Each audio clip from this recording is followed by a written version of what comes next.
नहमदुहु व नुसल्ली अला रसूलिहिल करीम अम्मा बाद फ़अऊज़ु बिल्लाहि मिनश शैतानिर रजीम बिस्मिल्लाहिर रहमानिर रहीम अस्सलामु अलैकुम व रहमतुल्लाहि व बरकातुहू। नाज़रीन, मैं एक मरतबा फिर हकीम खालिद हर्बल क्लिनिक की जन्म से आपकी खिदमत में हाजिर हूँ। नाज़रीन, आज जो मैं आपको नुस्खा बताने लगा हूँ वो है बवासीर। बवासीर दो किस्म की होती है। मेरा ये आज का नुस्खा दोनों किस्म की बवासीर में बहुत ही फ़ायदा देगा। तो नाज़रीन, नुस्खा बताने से पहले मैं आपको इसकी थोड़ी सी वजह बता सकता हूँ कि ये कौन सी वजूहात हैं जिनकी वजह से ये बवासीर होती है। तो नाज़रीन, ये बलगमी खून, जब कभी खांसी हो तो आप देखा हो कि बलगम के साथ खून आता है, उसकी वजह से भी ये बवासीर हो सकती है। और ज़्यादातर गर्म दवाएं खाने से उसकी वजह से भी बवासीर हो सकती है। ज़्यादा जो हवा पैदा करती है, सब्जियां ला रहे, खुराक ला रहे, कुछ भी ला रहे, जिन अफराद को गैस पेट में रहती है वो चीज़ें अगर खाता रहेगा तो उसकी वजह से भी बवासीर हो सकती है। इसके अलावा कब्ज़ की शिकायत ज़्यादा देर रहने से भी बवासीर हो सकती है। इसके अलावा ज़्यादा देर तक बैठने से, एक ही जगह बैठे रहना, चहलकदमी ना करना, इसकी वजह से भी बवासीर हो जाती है। और जो शराब के आदी हैं, कसरत के साथ शराब पीते हैं, उनको भी बवासीर हो जाती है। इसके अलावा जिनको खौफ और गम रहता है, इसकी वजह से भी बवासीर हो जाती है। अय्याम हमल में भी कई ख़वातीन को बवासीर की शिकायत हो जाती है। कई ऐसे है कि जिगर की जिनको खराबी है, तिली का जिनको अमराज है, ये दोनों में से किसी वजह से भी बवासीर हो सकती है।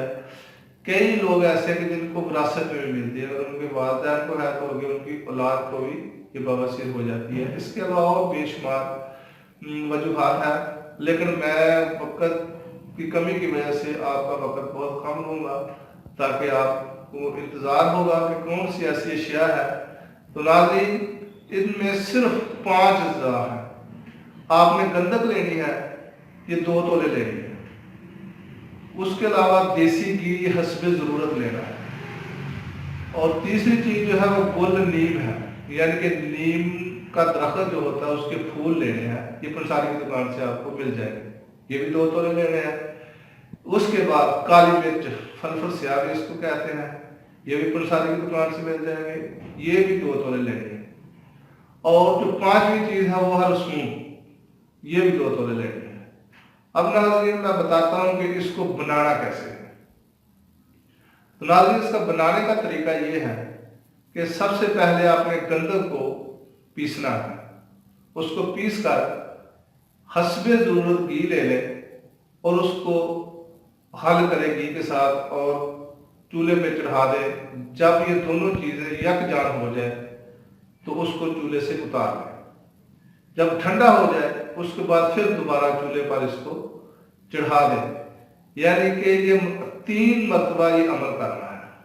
3 मरतबा अमल करने के बाद उसके बाद आपने 2 चीज़ें जो है ना, जो नीम के फूल हैं या गुल नीम भी कह सकते हैं, और फलफल स्याह, ये दोनों का पहले ही पाउडर बना के रख लेना है। इसको सफूफ को उसमें मिक्स करना है। जब मिक्स कर लेंगे, सबसे आखिर में आपने रसून को इसके साथ मिक्स करके तीनों को यकजान कर लेना है। यकजान जब हो जाए तो उसके बाद चने के बराबर आपने गोलियां बनानी है। जब आप चने के बराबर गोलियां बना लेंगे तो जब खुश्क हो जाए तो इसको सुमार कर रखें।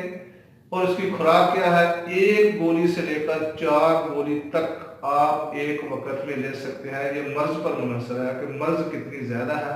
अगर मर्ज कम है तो 1 गोली ले लें, अगर थोड़ी सी ज़्यादा है तो 2 गोलियां ले लें, अगर उससे थोड़ी सी ज़्यादा तो 3 गोलियां ले लें। यानी कि ये दिन में 3 मरतबा आपने लेनी है। जैसा मर्ज होगा उस हिसाब से तयन कर लें, 1 गोली से लेकर 3 गोली तक। ये पानी के साथ लेनी है। ये सिर्फ बवासीर के अलावा इसके जो है ये जिस्म के अगर अंदर खराबी खून है तो उसको भी ये फ़ायदा देगी दवाई। उसके अलावा जो सुफरा की ज़्यादती है जिस्म में तो वो भी इसको गोली को इस्तेमाल कर सकते हैं। अगर पेशाब की जलन है तो वो भी इस्तेमाल कर सकते हैं।